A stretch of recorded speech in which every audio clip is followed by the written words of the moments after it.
आज दुनिया तरक्की बहुत कर चुकी होगी, टेक्नोलॉजी पर ये पाबंदे सलासिल कर चुकी और चांद पर कमंदे डाल चुकी, सूरज की शुआओं को कैद करके करंट बना दिया हो, सयाल मादे से दुनिया ने केमिकल बना दिया, सब बना दिया।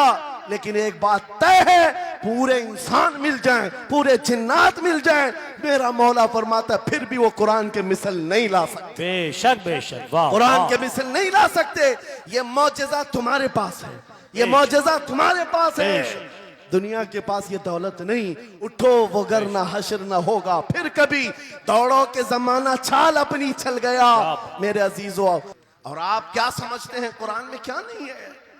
साइंस की इजादात को अगर आप लेकर के बैठे 16वीं सदी के बाद या 18वीं सदी के बाद साइंस की तरक्कियात ने अपना पैर जमाना शुरू किया है इस रुए जमीन पर, जबकि मेरे मुस्तफा करीम सल्लल्लाहु तआला अलैहि वसल्लम की जुबान अक़दस से निकले हुए कलमात जो कुरान में मौजूद हैं, उठाओ और मैं बताता हूं, हर चीज का इल्म कुरान में मौजूद है। जब कोई सोनोग्राफी का इंतजाम नहीं था, ना सीटी स्कैन हो सकता था, ना एक्सरे का कोई इल्म किसी के पास था, उस वक्त कुरान कह रहा है एम्ब्रियोलॉजी के बारे में। क्या बात, एम्ब्रियोलॉजी क्या है?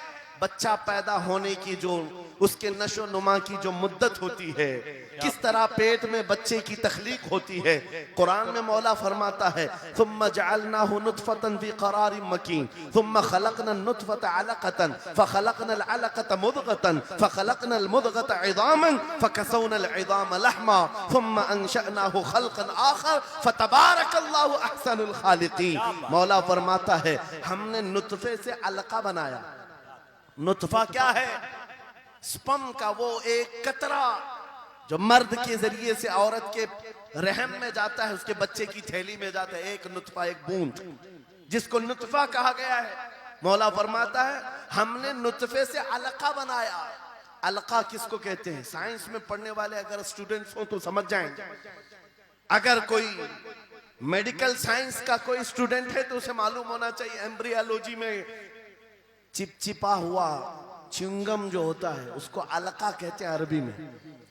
और आज साइंस ये कहती है कि पहले बाप के नुतफे के एक कतरे से एक छोटा सा खून का टुकड़ा बनता है जो चिपचिपा होता है, फिर उसके बाद एक गोश्त का टुकड़ा होता है, फिर उसके बाद उसमें हड्डियां बनती हैं, फिर उसके बाद उस पर चमड़ियां आती हैं, फिर उसके बाद उसकी आंखें, सारी चीजें बन जाती हैं। ये प्रोसेस है 9 महीने माँ के पेट में, और हर एक के वीक्स गिने हुए हैं।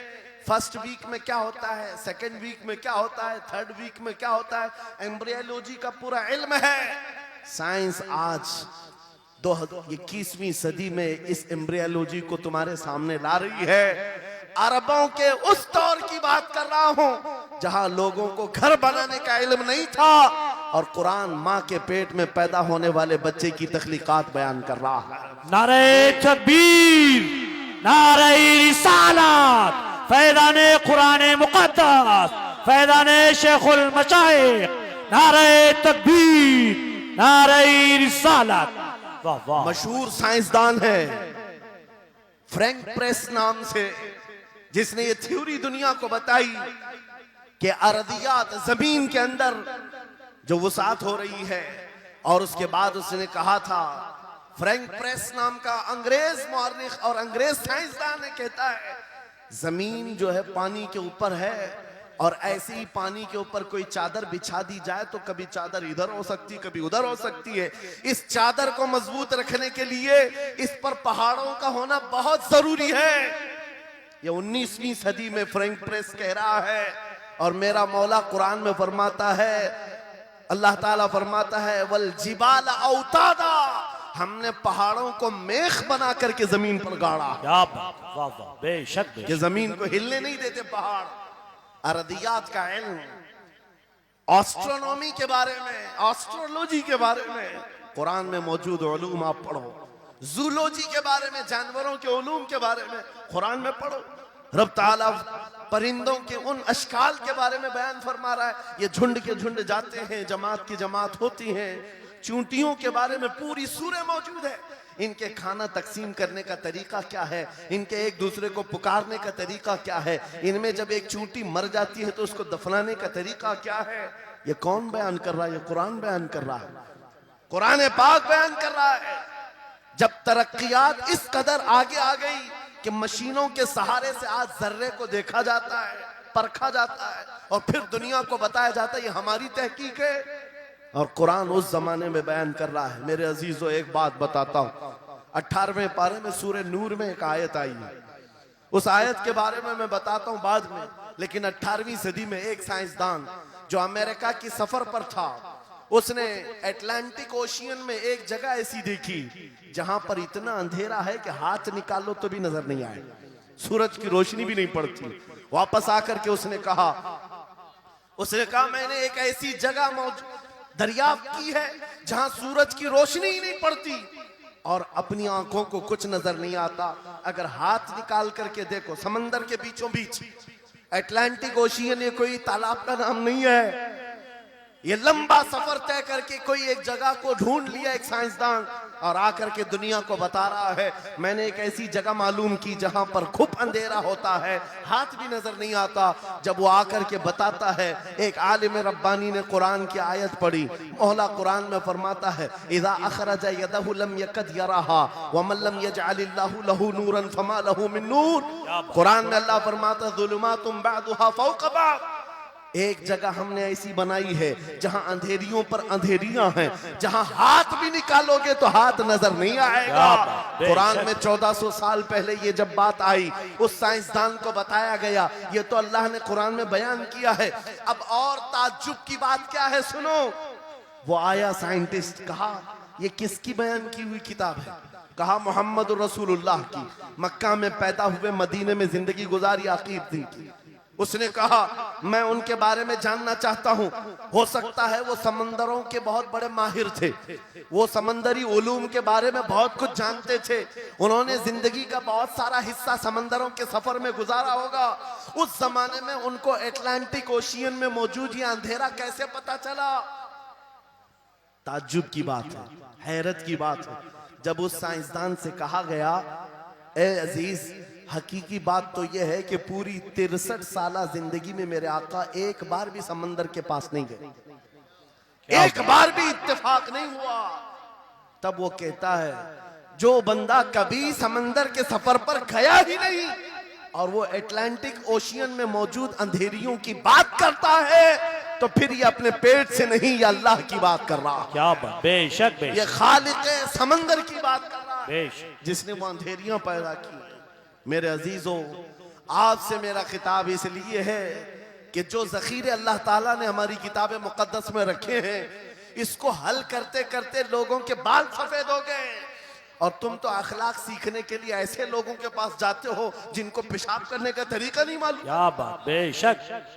कुरान के उलूम क्या कम है तुम्हारे पास? अब मैं आता हूं, ये तो साइंसी बातें हो गई, मैथमेटिक्स तो पूरा कुरान में इतना है, बयान करते करते मैं सुबह कर डालूं। कुरान पाक के अददी एजाजात, कुरान पाक के हिसाब, रियाजी, मैथमेटिक्स के फंडे, बहुत कुछ है। फिजिक्स के बारे में है, ज्योग्राफी के बारे में है, अलजिब्रा के बारे में है, साइंस के बारे में है। ये तमाम उलूम तो एक मिसाल के तौर पर मैं आपके सामने रख रहा हूं, लेकिन अफसोस मैं उस कौम से बात कर रहा हूं जिस कौम ने कुरान को छूना भी बंद कर दिया है। जाकर के देखें, आज ही जाकर के देखें, घरों के अंदर तुम्हारे टीवी, फ्रिज और वॉशिंग मशीन तो धूल से साफ होंगे, रोजाना साफ करते होंगे। कुरान को हफ्ते हो गए कभी छुआ भी नहीं, गर्द जमी हुई, धूल लगी हुई है। कुरान के साथ ये नाइंसाफी बंद कर दो, कुरान के साथ ये दोहरा मेयार बंद करो। आपको पता है कयामत के दिन मेरे आका फरमाते हैं, जो दो चीजें जिसकी हिमायत में आ गई उसको जन्नत में जाने से कोई नहीं रोकेगा, और दो चीजें जिसके खिलाफ खड़ी हो गई फिर उसको दोज़ख में जाने से भी कोई नहीं रोक सकता। हुजूर से पूछा गया वो दो चीजें क्या हैं? हुजूर फरमाते हैं जिसकी हिमायत में रमजान और कुरान खड़े हो गए उसका जन्नत में जाना तय हो जाता है। क्या बात, वाह वाह। और जिसके खिलाफ खड़े हो गए रमजान और कुरान, हुजूर फरमाते फिर उसका दोज़ख में जाना तय हो जाता। अल्लाह अकबर। अल्लाह के रसूल दानाए ग़ुयूब कायनात के सरदार मेरे आका दुआ करते हैं, अल्लाहुम्मा जअलिल कुरान हुज्जतन लना ला हुज्जतन अलैना। ये मेरे नबी की दुआ है। आप तवज्जो करें, हुजूर जब ये दुआ कर रहे हैं, ऐ अल्लाह कुरान को क़यामत के दिन मेरा हिमायती बना, मेरे खिलाफ ना बना। क्या बात, वाह। साहिब कुरान खुद कह रहे हैं क़यामत के दिन इसको हमारे खिलाफ ना खड़ा कर, कुरान को हमारा हिमायती बना। ऐ लोगों, हम कौन सी जिंदगी गुजार रहे हैं आज? बहुत दूर हम आ चुके हैं, बहुत दूर हम आ चुके हैं। आज कुरान की तालीम को भी इतना सस्ता समझा जाता है, इतना सस्ता कि आपके पास अगर बच्चे के पास टाइम हुआ तो मदरसा भेजो, नहीं तो छोड़ो जाने दो। मदरसों में आने वाले वो बच्चे जिनकी नाक बह रही हो, कपड़े ढंग के ना हो, कारी साहब और हाफिज साहब खुद ही उसको साफ भी करें, खुद ही पढ़ा करके भी भेजे। क्या तुम अपने वक्त की मशहूर कॉन्वेंट स्कूल में भी इसी तरह अपने बच्चों को भेजते हो? वहां पर गैर हाजिरी से कितना डरते हो, अपनी छुट्टियां तर्क कर देते हो, रिश्तेदारों से मिलना बंद कर देते हो। नहीं, बच्चे की स्कूल छूट सकती है, लेकिन कुरान के साथ कैसा दोहरा सलूक है, कुरान के साथ कैसा मेयार है। आपको मैं बताता हूं, इमाम हमारे सिराजुल उम्मा इमाम आजम अबू हनीफा रज़ी अल्लाह ताला अन्हु अपने बेटे को जिस कारी कुरान के पास पढ़ने के लिए भेजा करते थे, कारी साहब ने इमाम आजम के बच्चे को पूरा कुरान पढ़ा दिया। नाजरा कुरान की बात कर रहा हूं। जब पूरा कुरान बच्चे ने पढ़ लिया तो इमाम आजम अबू हनीफा को ये मुबारकबादी दी गई कि आपका बच्चा पूरा कुरान पढ़ चुका है हाफिज साहब के पास। तो हाँ, इमाम आजम बड़े ताजिर थे अपने जमाने के। उन्होंने क्या किया, उस कारी साहब को 4 लाख दिरहम नजराने में भेजा। सुभान अल्लाह। कितना? 4 लाख दिरहम चांदी के सिक्के होते थे। इमाम आजम अबू हनीफा ने जैसे ही कारी साहब के पास जो कुरान पढ़ाए थे ये नजराना भेजा, उनके पास ये नजराना पहुंचा। 4 लाख तो छोड़ो, आज के जमाने में 4000 भी किसी को देता नहीं। हाफिज कुरान अगर किसी बच्चे को पढ़ाया है, और मैं मांग भी नहीं रहा हूं कौम से, इमाम आजम की बात बता रहा हूं। जब नजराना कारी साहब को पहुंचा, उन्होंने देखा 4 लाख दिरहम मेरे पास आए, इतनी बड़ी रकम, बच्चे को खाली कुरान ही पढ़ाया था। दौड़े दौड़े वापस इमाम आजम अबू हनीफा के दौलत कदे पर आ गए। घर पर आए, कहा हुजूर आपसे मैं ये पूछना चाहता हूं कि गलती से तो ये रकम मेरे पास नहीं आ गई, ये किस लिए दी गई है? कहा कि ये तो आपने कुरान बच्चे को पढ़ाया, मैंने हदियतन भेजा है। कहा हुजूर सिर्फ नाजरा कुरान ही तो पढ़ाया, इतनी बड़ी रकम? इमाम आजम अबू हनीफा ने कहा कारी साहब आज चले जाओ, और अपने बेटे को बुलाया, इधर आ बेटा, कल से इस हाफिज के पास पढ़ने के लिए तू हरगिज नहीं जाएगा, कल से इसके पास तू इल्म हासिल करने नहीं जाएगा। बच्चे ने पूछा हुजूर क्या हो गया? कहा जो बंदा मेरे 4 लाख दिरहम को कुरान से बड़ा समझता है, मैं उसके पास अपने बेटे को नहीं पढ़ा सकता। वाह वाह वाह। मैंने तो कुरान का एक हर्फ की कीमत नहीं अदा की, उसने कुरान के ऊपर मेरी रकम को समझ लिया। आज हमने कुरान को कहां समझ लिया है? वो इमाम आजम अबू हनीफा फरमाते हैं जो कुरान से ज्यादा माल को अहमियत देता है उसके पास बच्चों को पढ़ाओ भी मत, ना पढ़ाओ। अजीजा ने गिरामी वकार, हमारा ये दोहरा सलूक, हमारा ये दोहरा मेयार कुरान के साथ जो हमारी नाइंसाफी है, हमें अखलाकी पस्ती में लाकर खड़ा कर चुकी है।